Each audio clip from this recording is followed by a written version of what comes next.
Monsoon season अर्थात बरसात के मौसम में हर वर्ष वज्रपात, आकाशीय बिजली, जिसे कुछ इलाके में तड़का भी कहते हैं, इसकी चपेट में आने से देश के सैकड़ों लोग अपनी जान गंवा देते हैं।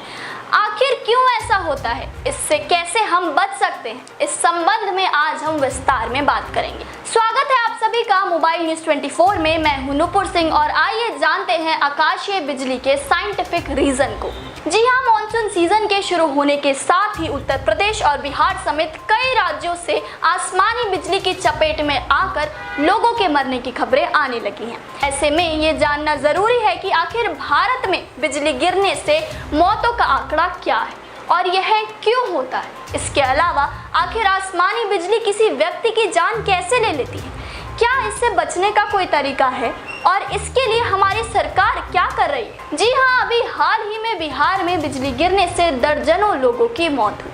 वहीं सबसे ज्यादा मौतें भागलपुर जिले में हुई, जबकि 3 वैशाली में, 2 बांका और खगड़िया में। इसके अलावा मधेपुरा, सहरसा, मुंगेर और कटिहार में भी एक व्यक्ति की जान चली गई, जहां बिहार सरकार ने प्रत्येक मृतक के परिवार के लिए 4 लाख रुपए मुआवजा देने का ऐलान किया है। इसी प्रकार उत्तर प्रदेश, झारखंड, छत्तीसगढ़, मध्य प्रदेश, राजस्थान, बंगाल, उड़ीसा, आंध्र प्रदेश आदि राज्यों में भी हर वर्ष सैकड़ों लोगों की जान जाती है। आखिर भारत में इतना आम क्यों है बिजली गिरना और उससे मौत होना। पूरे भारत की बात करें तो हर साल यहाँ बिजली गिरने से औसतन 2000 से 2500 मौतें होती हैं। प्राकृतिक आपदाओं में बिजली गिरना भारत में मौतों का सबसे बड़ा कारण है। कुछ साल पहले सिर्फ 3 दिन में ही 300 लोगों की बिजली गिरने से मौत की बात सामने आई थी। इस आंकड़े से देश भर में वैज्ञानिक और अधिकारी चौंक गए थे। इस बड़ी संख्या के बावजूद भारत में इस पर अनुसंधान से जुड़े काम कम ही हुए हैं। वैज्ञानिकों का तो यहाँ तक कहना है कि पिछले 20 वर्षों में भारत में बिजली गिरने की घटनाएं ज्यादा रिकॉर्ड की गई हैं, खासकर हिमालय के निचले हिस्सों में। आखिर इसकी जानकारी होने के बावजूद सरकार इसके बचाव के लिए कोई ठोस कदम क्यों नहीं उठा पाई। इस पर बात करने से पहले आइए जानते हैं बिजली गिरती क्यों है। बादलों से गिरने वाली बिजली इतनी तेज होती है जो कि पूरे वातावरण की ऊर्जा को जमीन की तरफ केंद्रित कर देती है।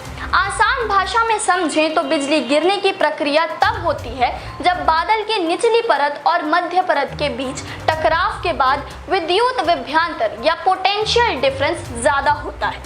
इसी वजह से बादल में जबरदस्त करंट बहने लगता है जो कि गर्मी पैदा करता है। जैसे ही यह गर्मी बढ़ती है, बिजली की एक तेज लहर बाहर की तरफ निकलती है। इसका कुछ अंश धरती की तरफ भी बढ़ता है और यही विद्युत जान माल के नुकसान की वजह बनती है। आखिर बिजली गिरने और बिजली कड़कने में क्या अंतर होता है। बादलों के बीच या क्लाउड टू क्लाउड ऐसा क्या होता है जिससे बिजली कड़कती है। देखिए, विपरीत एनर्जी वाले बादल जब आपस में तेज गति से टकराते हैं तो इनके टकराने की आवाज हमें सुनाई देती है। साथ ही इनके टकराने पर जो घर्षण होता है उसी से बिजली पैदा होती है और धरती पर गिरती है।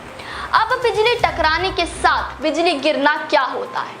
बादलों और जमीन के बीच या क्लाउड टू ग्राउंड, बादलों का नेगेटिव चार्ज जब धरती में डिस्चार्ज होता है तो उसे बिजली का गिरना कहते हैं। जब बिजली जमीन पर गिरती है तो उसकी ताकत 10 करोड़ वोल्ट होती है। ये इतनी भीषण है, इसे इस बात से समझा जा सकता है कि हमारे घर में सप्लाई होने वाली बिजली की ताकत 220 वोल्ट होती है, अर्थात ये इससे 450 गुना ज्यादा हुआ।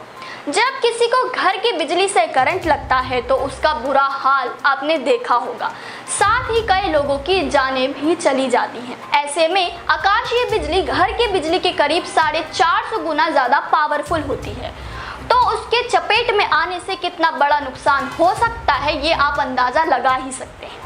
बिजली की धरती पर टकराने की एक खास वजह है कि असल में बादलों के घर्षण से पैदा होने वाली बिजली कंडक्टर की तलाश में धरती पर आ गिरती है, क्योंकि उसे आसमान में किसी भी प्रकार का कंडक्टर नहीं मिलता।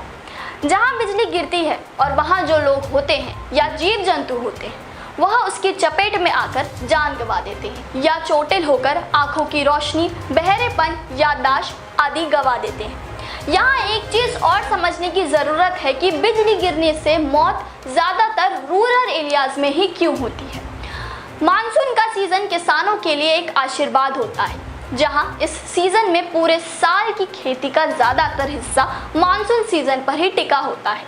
मानसून सीजन आते ही किसान व गांव के लोग अपनी फसलें देखने बाहर निकलते हैं, जहां इस मौसम में ज्यादा बिजली गिरती है, जिसके चपेट में वह आ जाते हैं और इसी के चलते हर साल हजारों लोगों की जान जाती है। आइए अब जानते हैं कि ज्यादातर गांव के लोग ही इसकी चपेट में क्यों आते हैं। देखिए, शहर में भी बिजली गिरती है, लेकिन यह धरती पर आते आते शहरों में लगे बिजली के टावर, अलग अलग तरह के संयंत्र, त्वरित चालक अर्थात बिजली कंडक्टर का काम करता है, जो आकाशीय बिजली को अपने ओर खींच लेता है और इस कारण इसका नुकसान शहरी जीवों पर कम से कम होता है, जबकि ग्रामीण क्षेत्रों में धातु के वस्तु, बिजली के टावर आदि नाम मात्र के लिए ही होते हैं, वहीं खेतों में तो ना के बराबर होते हैं। ऐसे में जब बिजली गिरती है तो ग्रामीण क्षेत्रों में इसका ज्यादा असर होता है और लोग जान गंवा बैठते हैं। अब जानते हैं कि 2000 से 2500 लोगों की जान लेने वाला आकाशीय बिजली से बचाव के लिए सरकार ने क्या क्या काम किए हैं। यूं तो आकाशीय बिजली एक प्राकृतिक आपदा है जिसे रोका नहीं जा सकता, लेकिन उपग्रह या सैटेलाइट द्वारा भेजे गए संदेश को आम लोगों तक पहुंचाकर जागरूकता अभियान के माध्यम से सतर्क कर लोगों की जान बचाई जा सकती है। इसके लिए मोदी सरकार ने आकाशीय बिजली के सटीक पूर्वानुमान हेतु पृथ्वी विज्ञान मंत्रालय द्वारा संचालित भारतीय उष्णदेशीय मौसम विभाग संस्थान मेट्रोलॉजिकल इंस्टीट्यूट ने एक मोबाइल ऐप बनाया है। इस ऐप की मदद से बिजली गिरने से 30 से 40 मिनट पहले ही इसकी चेतावनी मोबाइल पर मिल जाएगी। इस ऐप का नाम है दामिनी, जो बिजली गिरने से पहले ही हमें सतर्क कर देती है। इसलिए इस ऐप को हमें अपने फोन में जरूर डाउनलोड कर लेना चाहिए। खास तौर पर उन क्षेत्रों के निवासियों को तो ये ऐप रखना ही चाहिए जहां बिजली गिरने की वारदात ज्यादा होती है। अगर हम सतर्क रहेंगे तो हमें इससे बचने में आसानी होगी, क्योंकि सतर्कता ही इससे बचाव का एकमात्र उपाय है। देखा आपने आकाशीय बिजली से क्या नुकसान होते हैं और इससे हम कैसे बच सकते हैं। ऐसे ज्ञानवर्धक बातों से अपने आप को अपडेट रखने के लिए चैनल को सब्सक्राइब करें, वीडियो को लाइक करें और शेयर करें, ताकि आप और आपके जानने वाले रह सके देश और दुनिया की तमाम खबरों से अपडेट।